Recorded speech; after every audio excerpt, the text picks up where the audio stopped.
Hari tu diorang seri dengan Wolves, tim nombor 20. Kali ni seri dengan tim nombor 19 pula. Manchester United seri 2 sama dengan Burnley. Burnley pun kau tak boleh nak makan. Okey, jom kita sembang sikit zaman Manchester United selepas Amorim belah ni. Sebelum tu, korang yang minat konten-konten bola sepak, tekan butang follow dekat sini dah, tekan.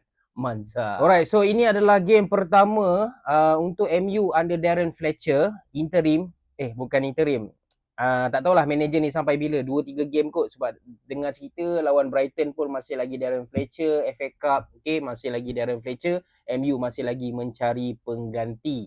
Okay, tapi untuk game pertama ni dia hanya dapat 1 point sahaja. Yes, keputusan seri dengan Burnley ni memang sangat-sangat memalukan, tapi kalau nak tengok something positive from this game, ini adalah game terbaik Benjamin Sesko sejak dia join Manchester United.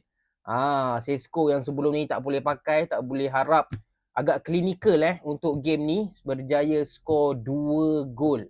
Dan gol-gol yang dihasilkan tu macam a very clinical finish lah, bukan tap in yang senang-senang je kau nak gol kan. Okay, very technical finish lah from Sesko.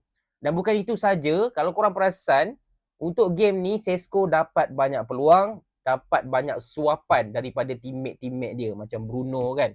So kita boleh belajar dekat sini yang memang sistem Ruben Amorim memang tak sesuai dengan player macam Sesko ni, player pure number 9 yang mengharapkan passing-passing daripada teammate. So dengan adanya sistem baru ataupun dengan tiadanya Ruben Amorim, mungkin akan improve Sesko ni as a player. Namun 2 gol daripada Sesko tidak cukup untuk memberikan 3 point kepada Manchester United. Okay, gol daripada Burnley sempat menyamakan kedudukan dan kedudukan berakhir 2 sama. Aku tak tahulah apa masalah kelab-kelab EPL season ni, lagi-lagi sejak 2 menjak ni, macam semua tak nak menang.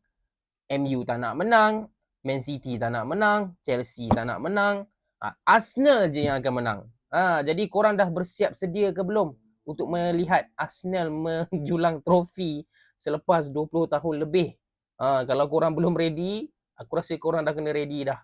Okay, sebab yelah, nampak macam tim-tim lain dah tak bersemangat untuk bermain di EPL ni. So, fans MU, aku nak tanya korang, macam mana dengan performance game MU lawan Burnley ni, dan siapa interim manager ataupun manager permanent yang korang nak untuk mengemudikan Manchester United lepas ni? Okay, komen dekat bawah. Dan macam biasa, yang nak support we bro, kam tang pelau.